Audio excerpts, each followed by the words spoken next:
Sangat penting. Hari ini ada gerakan namanya Geruduk UGM.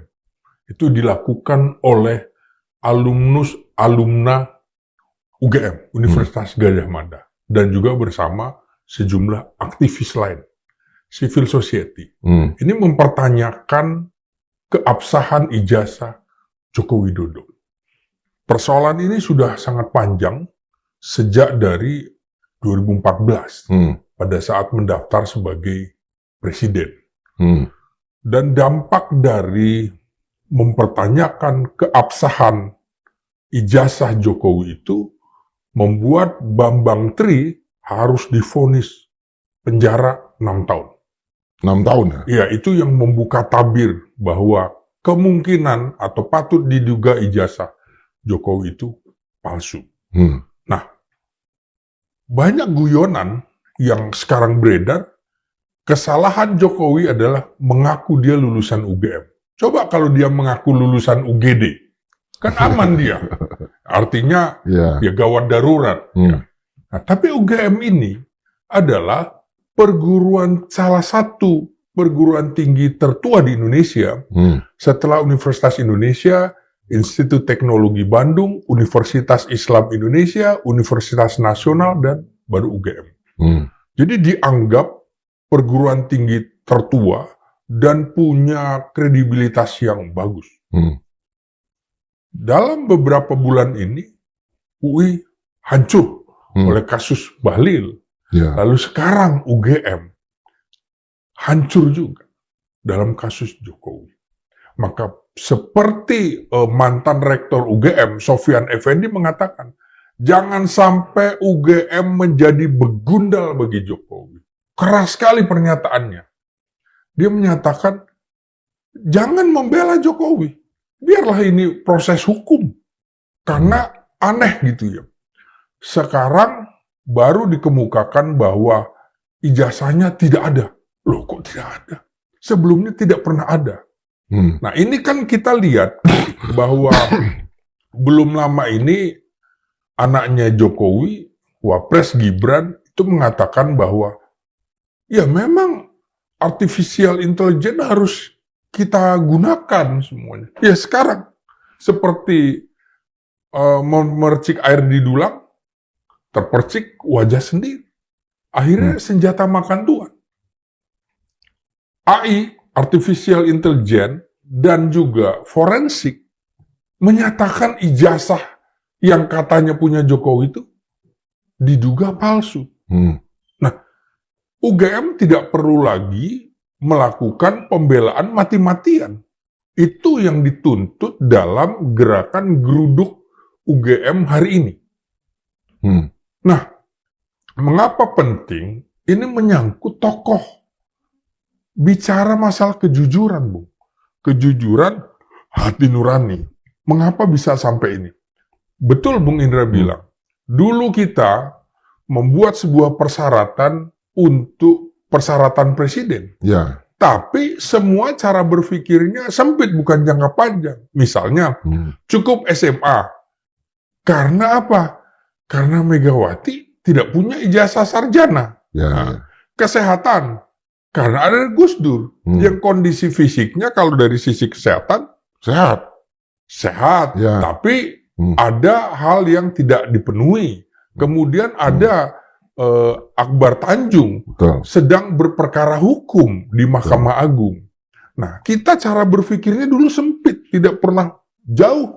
Kan memang idealnya, misalnya, untuk jadi presiden, sarjana. Untuk masuk menjadi wartawan pun sarjana kan. Kemudian kesehatannya, lalu tidak boleh terkait dengan masalah hukum. Nah, ini kembali lagi, kasus Jokowi ini juga mengingatkan ramai pada saat pendaftaran Gibran menjadi Wapres. Dipertanyakan juga, ijazah SMA-nya nggak ada, pakai surat keterangan.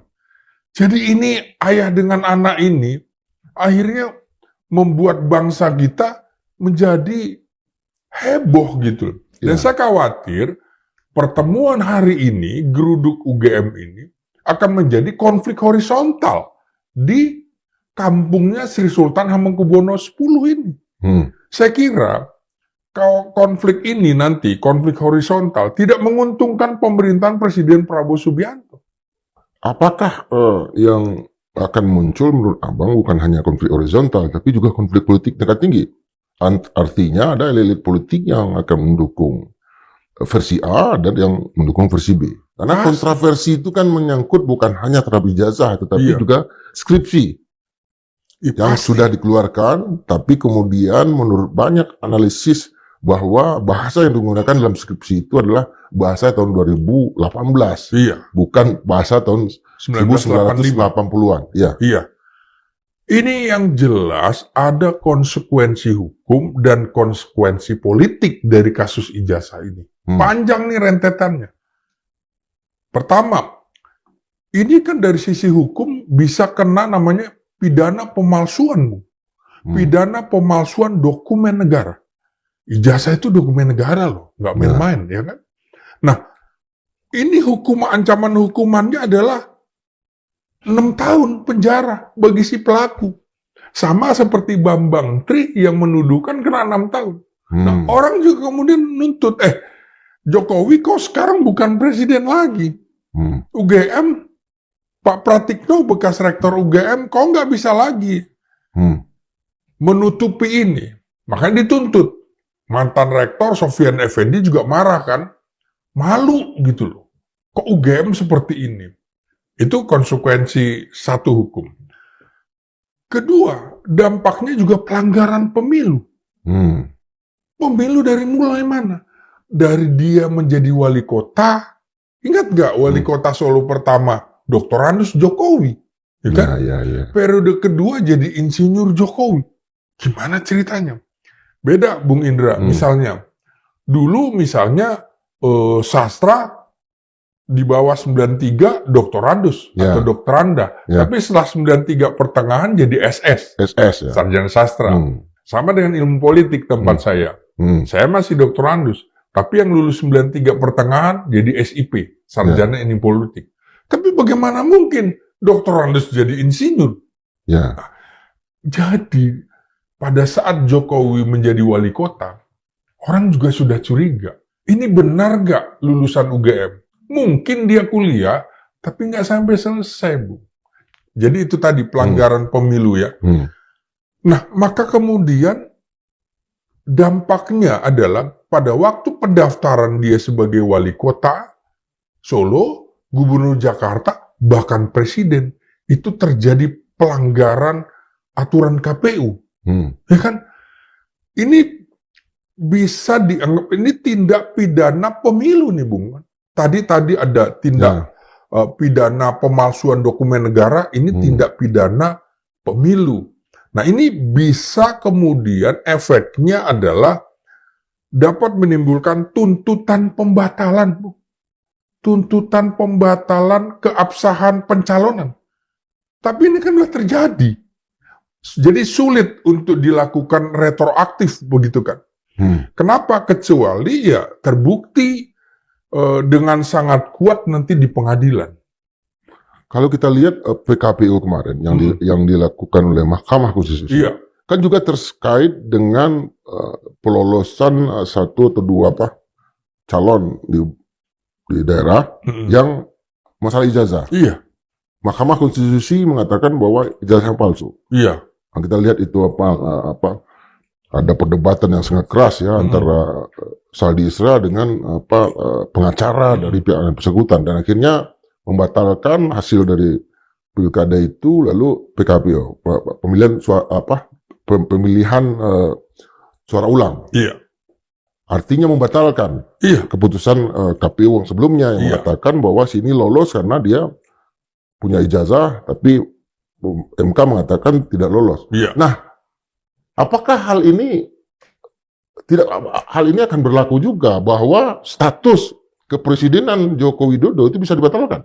Nah, ini kita masih bicara konsekuensi hukum. Nanti itu bicara konsekuensi politik ya. Jadi konsekuensi hukum yang ketiga adalah pembatalan gelar dan reputasi akademik. Ini jadi UGM harus memberikan klarifikasi resmi dan menyatakan ijazah itu tidak sah. Kan sebenarnya tinggal digelar aja. Oke. Ya kan? Anda waktu mau ke S2 ditanyakan kan, Oke. ijazah S1-nya. Ya. Mau ke S3, ijazah S1 dan S2. Nggak bisa sembarangan sekarang kan? Ya, ya. Bahkan sekarang ijazah itu pakai NIK. Ya. Ya kan? Untuk melihat keaslian.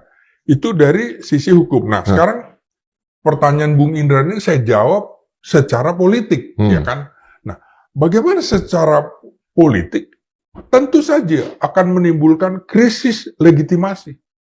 Krisis legitimasi dan kepercayaan publik terhadap siapa?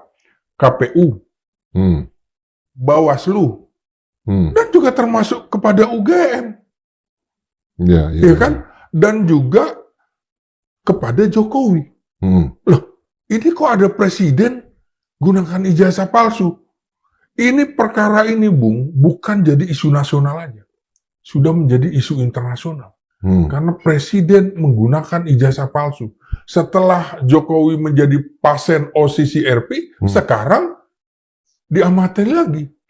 Maka publik menjadi keras karena Jokowi sudah tidak menjadi presiden lagi, jadi berani. Jadi konsekuensinya adalah keputusan yang diambil Jokowi selama dia menjabat wali kota, gubernur, dan presiden bisa batal, Bung. Bisa digugat. Legitimasinya nggak ada. Oke. Yang kedua, desakan politik, impeachment, ya, impeachment simbolik. Nggak sah itu. Dia jadi wali kota, gubernur, maupun presiden. Ini memalukan dunia, Bung. Sejarah betapa Indonesia menjadi malu. Nggak pernah dari Presiden Soekarno sampai yang Prabowo ini, baru ini. Nah, jadi saya bilang, desakan publik itu, desakan politik itu bisa mendorong rakyat meminta DPR melakukan investigasi. Investigasi, kecolongan kita semua kan. KPU-nya, Bawaslu, dan partai politik yang ngusung. Betul. Nah, PDIP yang dulu mengusung itu harus tobatan nasuha kan gitu kan. Nah, makanya PDIP juga bilang, kami nggak ada lagi membela Jokowi, nggak ada urusan lagi kami. Udah tobat kami. Dikibulin selama 10 tahun kan gitu.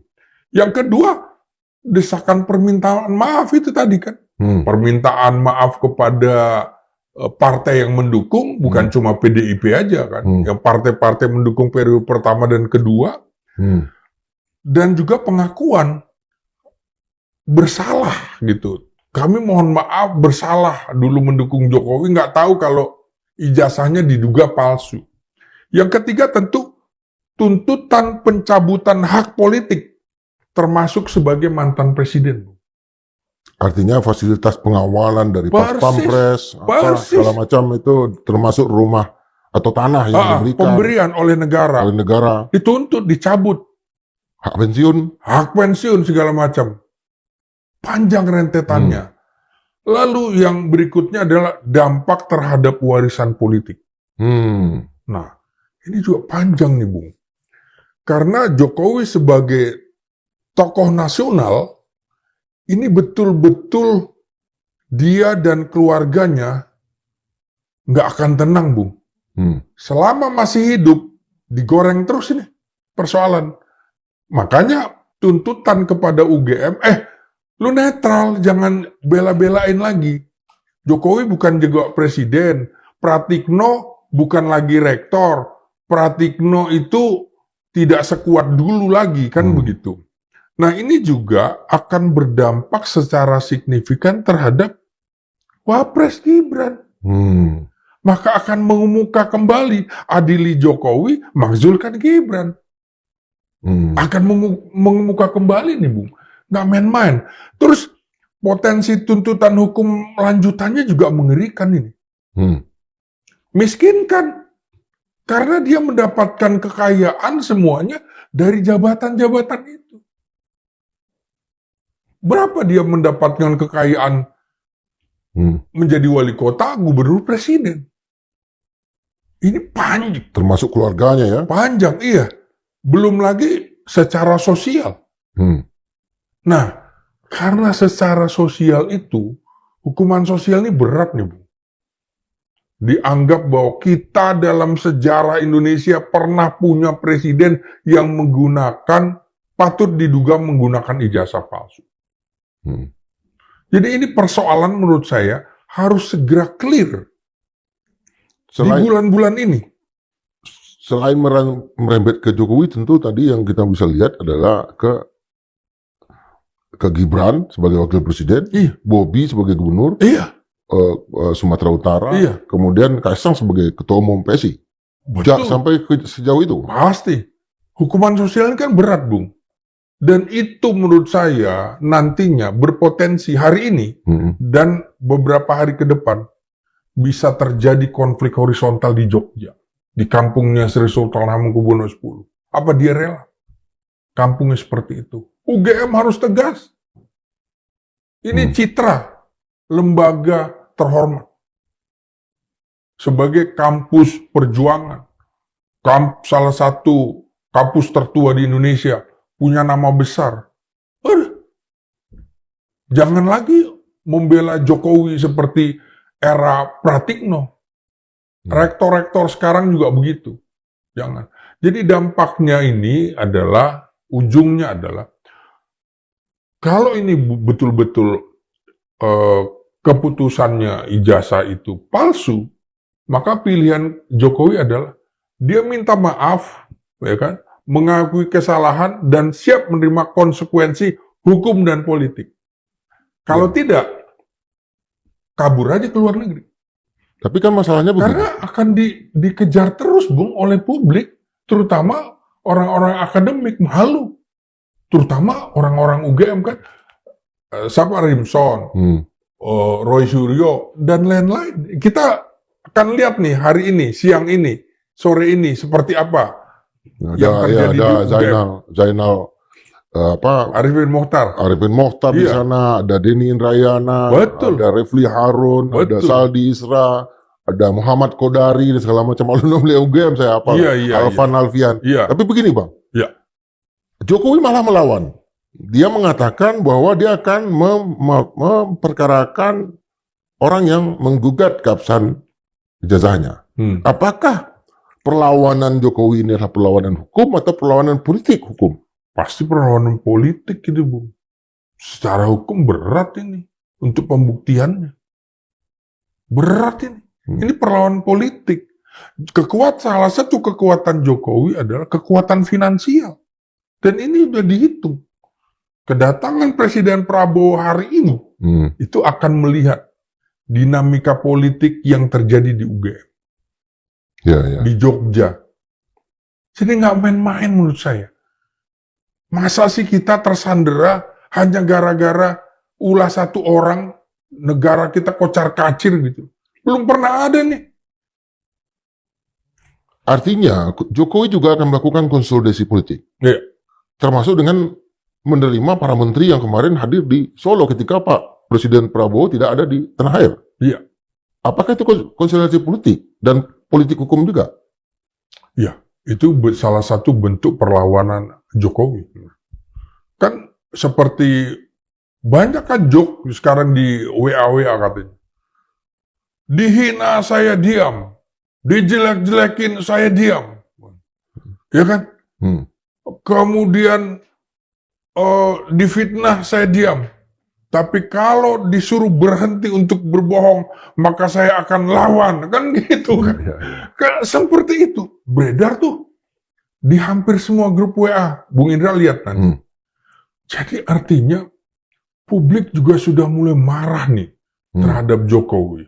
Sama dengan publik mempertanyakan tadi. Ketika Prabowo berkunjung ke luar negeri, ya kan, tiba-tiba sejumlah menterinya yang memang patut diduga lebih loyal kepada junjungan lamanya, ini sedang diamati. Mau apa nih PAN di bawah Zulkifli Hasan? Mau apa nih Bahlil, Golkar di bawah Bahlil? Mau apa nih PSI, Budi Ari? Sampai publik menerjemahkan, oh jangan-jangan tiga partai ini mau menyatu. Golkar, PAN, PSI sebagai partai super terbukanya yang direncanakan Jokowi. Tapi apa iya orang di Golkar juga setuju dengan pola-pola yang dilakukan Bahlil? Enggak. Apa iya orang PAN juga setuju apa yang dilakukan oleh Julhas? Enggak. Mulai dibuka kan sekarang. Julhas itu bukan loyal terhadap Prabowo dari dulu. Karena tidak memilih Prabowo dari dulu, lebih dekat memilih Jokowi. Yang memilih Prabowo justru adalah PAN-nya Amin Rais. Kan begitu. Bahlil juga begitu. Bahlil jelas loyalis Jokowi, bukan loyalis Prabowo. Kan terjadi pergantiannya juga begitu. Pergantian kepemimpinan di Golkar. Jadi ini orang akan melihat menjelang 20 April persis 1 semester pemerintahan Prabowo Subianto. Saya kira ini akan terjadi evaluasi besar-besaran. Termasuk evaluasi reshuffle kabinet terhadap menteri-menteri. Isyarat itu kan sudah dikemukakan oleh Prabowo bahwa nilai pemerintahannya 6 dari 10. Artinya kalau 6 itu kan kalau kita kuliah nilainya C, ya kan? Kalau C di S2 nggak lulus, Bung. Ya kan? S3 apalagi? Ya. Ini kan lagi-lagi persoalan ijazah ini bukan hanya berdampak pada posisi Jokowi, tapi bagaimana konstelasi pemerintahan ke depan. Iya. Terkait dengan kekuatan yang ingin dibangun oleh Prabowo. Menurut Abang apa? Apa yang harus dilakukan oleh Prabowo? Apakah dia harus mengamputasi dalam arti bahwa ada dari level Jokowi ada pembusukan politik terhadap hubungan pemerintahan dengan rakyat misalnya, dan bahkan masih ada dalam tanda kutip gerombolan politisi yang sangat kuat hubungannya dengan Jokowi. Nah, apakah ini harus dipotong oleh Prabowo? Nah, ini kan jelas akan terjadi instabilitas politik yang dampaknya, efeknya adalah kepada pemerintahan Prabowo Subianto. Ya. Prabowo Subianto tidak pernah bicara, tidak mau bicara sedikit pun soal ijazah Jokowi itu, soal asli atau palsu. Artinya dia membiarkan pihak hukum segala macam, masyarakat, udah silakan aja, nggak ada masalah. Kan menarik juga, Bung.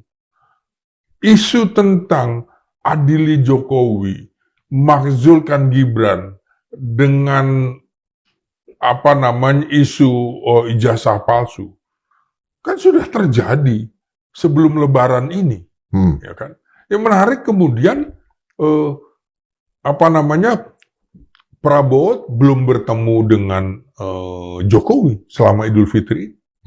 Prabowo justru jumpa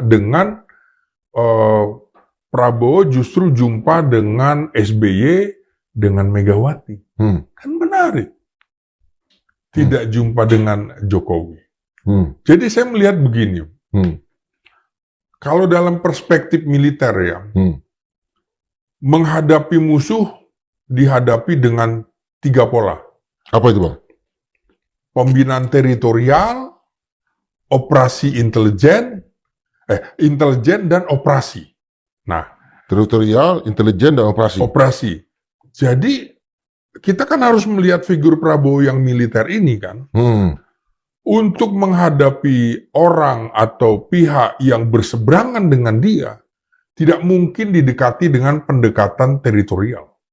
Pasti dengan pendekatan intelijen. Membujuk supaya turut mendukung dia. Oke? Tapi kalau sudah mendukung dia, baru didekati dengan pembinaan teritorial. Nah, setelah bujukan intelijen itu, misalnya ada yang tidak mempan, terus ngelawan, maka dilakukan operasi. Tindakan keras, hard power, bukan soft power lagi. Nah itu, jadi saya melihatnya begini, ini kan dari sebuah rangkaian, pertemuan Prabowo dengan 6 wartawan senior. Ya. Wartawan atau media massa itu kan perpanjangan lidah rakyat. Jadi Prabowo harus dekat dengan wartawan, bisa menjelaskan. Pertanyaan apapun dijawab. Berarti sedang melakukan konsolidasi dengan pers, media massa. Lalu Dasko mendatangi pertemuan Dasko dengan Rocky Gerung, kemudian Ferry Juliantoro, dan juga Jumhur Hidayat Buruh, ya, dan Saganda Nainggolan. Itu saya melihatnya begini. Saganda kan relatif sudah mendukung Prabowo Subianto, ya kan? Ya, dan lagi mendesak reshuffle ya. Iya, kemudian kalau Rocky Gerung kan disindir-sindir oleh Prabowo kan. Ada pihak-pihak yang ingin membenturkan saya dengan Jokowi. Orang tertuju antara lain pada Rocky Gerung. Itu dilakukan pendekatan soft power. Soft powernya, jadi mungkin Dasko di situ menjelaskan kepada Rocky dan juga menjelaskan kepada Jumhur.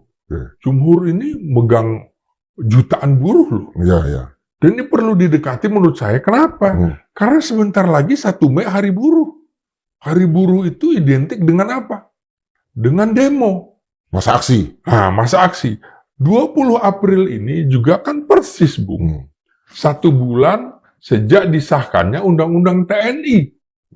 Nah, kan ada juga gerakan yang kemungkinan akan kembali menolak Undang-Undang TNI yang udah disahkan.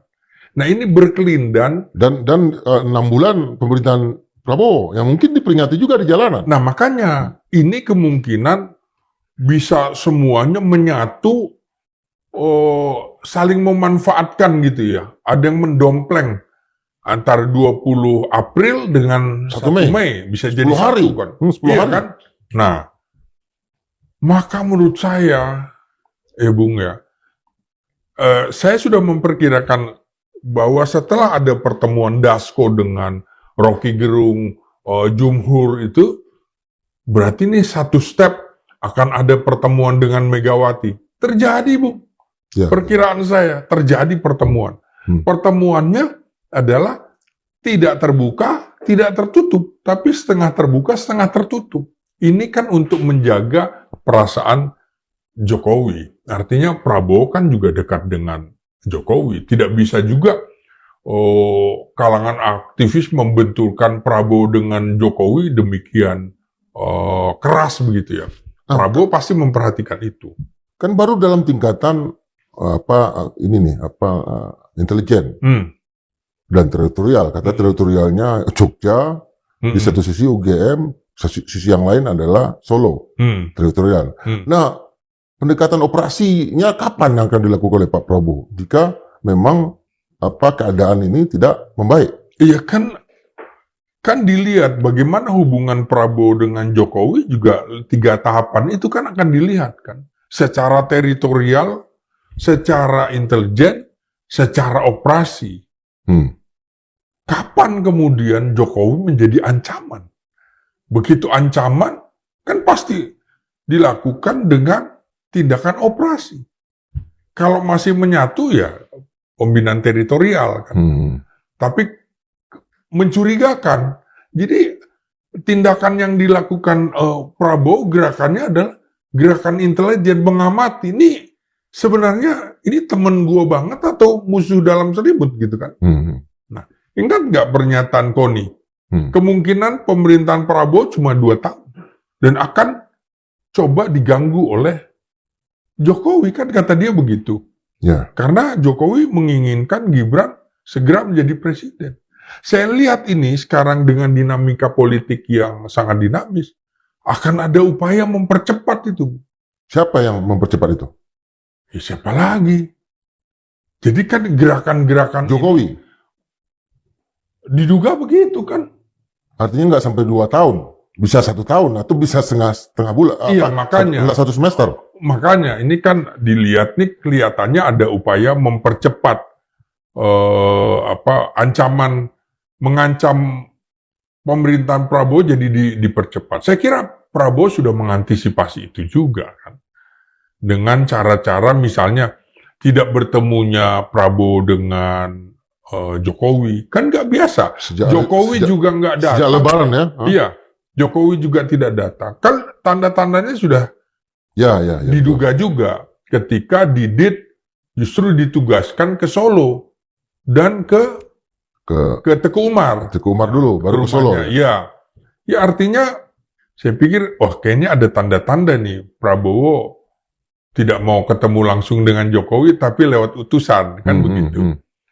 Ternyata didit ke tempat Megawati adalah jadi kira-kira memberikan sinyal. Sudah waktunya pertemuan papaku dengan ibu kan kira-kira gitu. Dan terjadi pertemuan habis terjadi itu. Kan? Terjadi seperti itu. Dan ini masih menunggu Kongres PDIP. Nah, Kongres PDIP kan baru sekarang, Bung, yang tidak diumumkan kapan terjadinya Kongres itu, kapan dan di mana. Biasanya orang mau Kongres, lembaga mau Kongres, kami akan Kongres tanggal sekian di kota mana. Ini enggak. Karena Mega sudah mengisyaratkan ada pihak-pihak yang ingin meng-out partainya, sehingga itu dirahasiakan. Jadi PDIP juga sedang siaga merah kan gitu kan. Sekalipun ada yang bilang bahwa itu April. Dan paling telat Mei. Ya itu, tapi kan belum diumumkan tanggal pastinya. Ya. Dan di mana kotanya. Ini kan aneh. Jadi menurut saya, Megawati belajar dari pengalaman Demokrat. Nah ini, mantan presiden di out partainya. Berarti bisa, sangat mungkin saya juga sekarang tidak berkuasa, partai saya akan di out juga. Ingat nggak pernyataan bagaimana Yasona Lawli sebagai Menteri Hukum dan HAM tidak mau mengesahkan Partai Demokratnya Muldoko kan? Ya. Tapi mengesahkan Demokratnya AHY, SBY begitu kan? Nah, Yasona kan juga atas izin siapa? Izin Megawati, nggak mau ada pihak yang mengacak-acak partai politik. Ya, artinya yang kita lihat, ketika Jokowi menjadi presiden, dia dengan sangat terbuka, sekalipun tidak ada pernyataan, mendukung Muldoko, yang notabene adalah pejabat negara waktu itu, pemerintahan ya, kepala staf presiden, untuk mengambil alih atau memecah Partai Demokrat.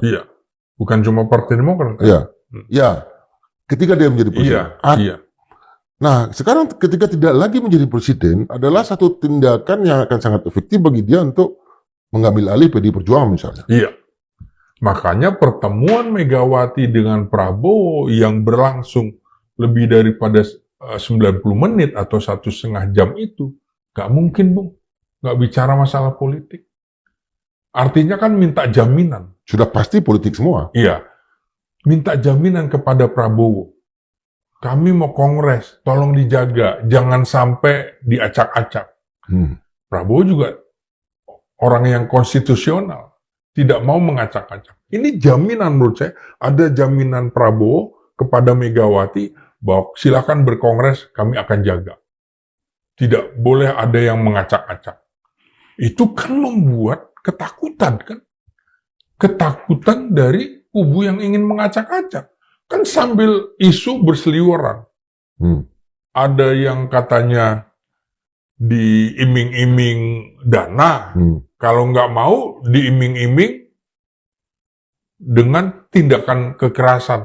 Ini yang membuat PDIP siaga merah. Nah, ini kan titik temu antara Prabowo, Megawati, dan juga SBY. Jadi 3-4 tokoh ini menurut saya, Bung, akan terus menjadi epicentrum politik kita sampai 2029. SBY membackup Prabowo. Dan sebelumnya sudah mengatakan, jangan sampai terjadi 2 matahari kembar. Terjadi kan? Julhas, Bahlil ke sana. Yang dimaksud matahari kembar, yaitu siapa?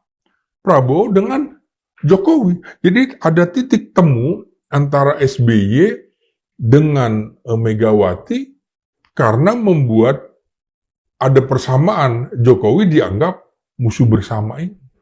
Bentuk dari operasi yang disebut dengan operasi sebagai bagian dari strategi politiknya Pak Prabowo itu apa, Bang? Operasi dalam skala perang kan, pengempuran segala macam. Dia sudah apa operasi itulah bentuk penyelamatan PDI Perjuangan untuk tetap berada di tangan Pak Mega. PDIP dalam hal ini firm mendukung pemerintahan Presiden Prabowo, mendukung Undang-Undang TNI, Minerba, kemudian makan gratis bergizi gratis, mendukung. Nah, Prabowo menyatakan kepada wartawan senior itu, bagi saya aneh kok ada demo masif ini? Patut diduga ada bayaran, ya kan? Dia tidak menuding PDIP atau Demokrat, kan? Karena sama-sama mendukung. Berarti ada pihak lain. Kok tiba-tiba masif demo penolakan terhadap Undang-Undang TNI? Maka Prabowo antisipasi lagi di tanggal 20 ini, Bu. Berarti ada pihak lain. Siapa ini yang bermain? Jadi dia sudah memetakan nih sekarang secara intelijen. Siapa kira-kira pihak yang bermain. Dia akan memukul, Bu. Akan dilakukan operasi. Kira-kira seperti itu. Karena dia udah membaca. Ini ada gerakan yang membiayai demo masif itu. Kan kita harus bisa menerjemahkan pernyataan Prabowo kepada wartawan senior itu. Dia buka semua, kan kira-kira. Ini saya udah nggak bisa loh. Saya udah harus melawan nih. Udah 6 bulan nih. Pihak-pihak yang kira-kira musuh dalam selimut, udah harus gue gebuk. Gebuknya itu nanti, reshuffle kabinet. Hari ini Prabowo datang. Tanah air. Setelah mungkin mengamati, kan. Kan menjadi menarik adalah dulu itu, kalau mau kemana-mana, ke Solo dulu baru keluar negeri. Kali ini nggak kan? Langsung. Itu kan ada indikasi bahwa Prabowo juga gerah dengan tindakan-tindakan menterinya yang mendatangi Jokowi. Berarti semacam ada jebakan ini, dalam tanda kutip, ya, dilakukan oleh Pak Presiden Prabowo. Karena sebelumnya, karena tindakan para menteri yang datang ke Solo ini, bukan hanya sekarang, tapi sebelum-sebelumnya sudah dilakukan ketika Prabowo sedang berada di luar negeri. Kan ada juga menteri waktu itu yang datang. Tapi sekarang ini itu aja, Bu. Ini apakah ini jebakan juga? Jebakan terhadap loyalitas dari para menteri ini? Bung, orang akhirnya membaca lagi dulu. Sebelum pengumuman kabinet, siapa menteri yang bolak-balik ke Solo itu? Udah dicatat, udah tahu lah semuanya. Jadi udah dianggap. Sebentar lagi, menurut saya, ada gerakan-gerakan politik di tubuh Golkar, termasuk di tubuh PAN menurut saya, yang kecewa dengan gerakan individual Zulhas dan Bahlil. Sekira akan ada gejolak. Makanya kemungkinan kan begini, pertemuan Prabowo dengan Megawati juga bisa diterjemahkan pernyataan Mega nih.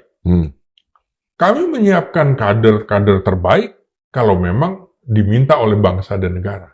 Artinya Mega sudah membuat sinyal PDIP nggak apa-apa bergabung dengan koalisi Indonesia Maju Plus karena ada kepentingan bangsa yang lebih besar, kan begitu. Nah, atau mendukung pemerintah tapi tidak menempatkan orang-orangnya di kabinet. Itu mirip seperti Nasdem, kan, mendukung tapi tidak ada menterinya. Atau memang masih tetap seperti sekarang gitu, mendukung pemerintahan lewat parlemen. Nah, itu kita akan lihat dan sangat tergantung keputusannya lewat Kongres. Sikap itu kan dicerminkan nanti lewat Kongres. Kita menunggu nih. Konsekuensi secara matematis nih, secara politik, masuk misalnya PDI Perjuangan ke kabinet dengan sekian kursi. Dan kalau masuk dengan kondisi yang sekarang, terlalu banyak partai politik yang ada di kabinet. Harus ada partai politik yang loyalitasnya ganda, itu yang dikeluarkan. Itu yang terjadi. Iya, saya kira akan begitu. Sebanyak kursi yang dimiliki oleh PDI Perjuangan. Bisa lebih dari 2 partai yang keluar, 1 partai politik yang keluar dari kabinet. Bisa. Tapi dengan munculnya PDI sebagai pemenang pemilu legislatif kan besar. Lebih baik merangkul PDIP, melepasin yang loyalitasnya ganda. Dan ya mungkin juga akan terjadi dinamika yang luar biasa di PAN dan juga di Golkar.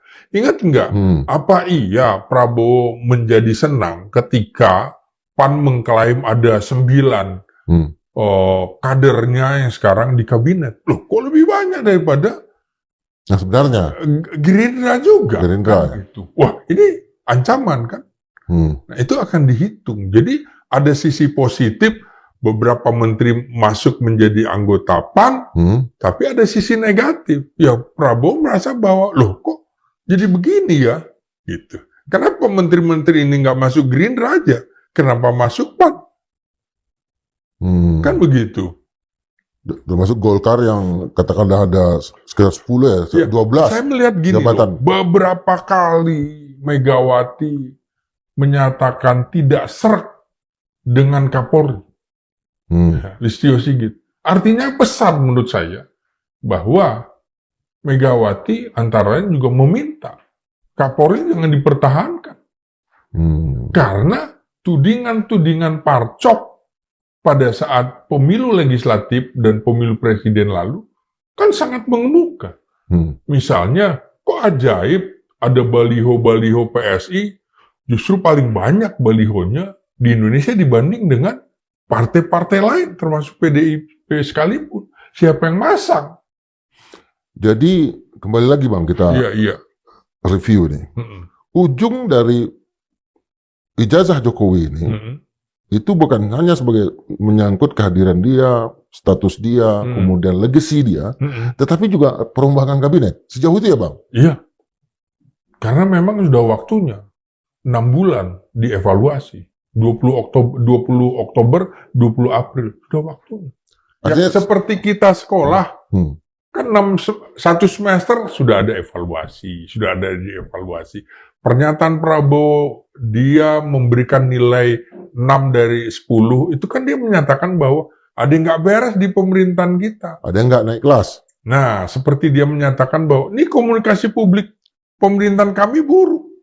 Ya kemungkinan juga kepala kantor komunikasi kepresidenan dicopot. Yang juga dituding publik adalah, loh ini kan lebih dekat ke Jokowi, kok bisa jadi kepala komunikasi kepresidenan, kan dituding seperti itu. Tidak akrab dengan media massa, kasus bangkai kepala babi itu yang dia bilang masak aja. Itu kan bagi pers pukulan. Loh kok gini sih? Ini kan pernyataan resmi pemerintah loh. Padahal pers itu adalah kawan dekat pemerintah dalam bentuk apa? Dalam bentuk kritik sosial. Nah, seperti itu. Harusnya dimaknai seperti itu. Itu kontrol sosial pers, bagian dari pilar keempat demokrasi. Mestinya tidak ada pernyataan yang secara joke atau apa, itu kan oke lah Tempo yang kena, tapi yang lain juga bisa kena. Tapi jangan seperti itu. Kan yang diharapkan media massa adalah jangan mengambil tindakan seperti itu kepada pers, kan kira-kira seperti itu. Bukan kemudian dengan enteng, ya masak aja. Ya kan tidak semua umat beragama dibolehkan memakan babi kan. Ya. Nah, sensitif kan. Kalau orang Minang itu, orang Sumbar itu berburu babi, iya Bang. Iya. Karena tapi tidak memakannya. Ya, organisasi Porbi itu, Persatuan Olahraga Buru Babi itu terbesar di Sumatera Barat. Mengalahkan NU, mengalahkan Muhammadiyah. Oh iya. Oh iya. Oh iya. Lebih banyak anggotanya karena para dato, para tuanku juga ke sana, Ustadz juga ke sana. Iya. Nah, kembali lagi ke masalah Pak Jokowi, status ijazahnya ini. Berarti Pak Jokowi akan melakukan perlawanan sampai habis terhadap masalah ini biar tetap bertahan sebagai entitas politik. Ya sebenarnya bisa saja. Kalau nggak salah, Kejaksaan Agung punya hak deponir. Ya deponir? Kan? Ya. Artinya dinyatakan bersalah tapi udahlah tidak dihukum. Karena akan membuat instabilitas. Tapi publik akan tetap puas, Bung. Gitu. Ya udah dinyatakan ijazah palsu, udah. Gitu. Walaupun tentu ke depan ada yang menuntut. Cabut tuh hak-hak dia sebagai mantan presiden. Rentetannya itu tadi saya bilang kan. Dampak hukum, dampak politik. Ijazah palsu menyebabkan adanya presiden palsu. Iya, jadi menurut saya nggak apa-apa segera diputuskan, kemudian Jaksa Agung melakukan hak deponirnya. Supaya kegaduhan di Republik ini selesai gitu loh. Dengan satu keluarga ini gitu loh. Karena nanti akan diungkit-ungkit lagi nih Bung. Akan diperiksa siapa yang mengeluarkan surat pengesahan bahwa Gibran lulus tingkat SMA. Nggak ada ijazahnya. Nggak ada. Termasuk apalagi S1 dia ya, S2 dia. Makanya kan sekarang tidak lagi berani menggunakan gelar kan. Makanya sebenarnya nggak perlu lah orang pakai gelar-gelar. Kayak kita aja nih, gelar tikar kan. Gelar tikar ya. Pakai gelar pun ada yang bikin doktorandus, SS. Tapi terserah publik karena gelar asli kita nggak itu. MSc, mantan supir camat gitu. Nah, itu dia. Lain kan. Makanya saya bilang, kalau dia waktu itu di awal mengaku dia alumni UGD aman. Kalau alumni UGM berat, Bung. Konsekuensinya seperti sekarang. Ini artinya moral bangsa kita masih bagus. Karena menginginkan kejujuran dari seorang tokoh nasional. Bagus, kita dukung itu.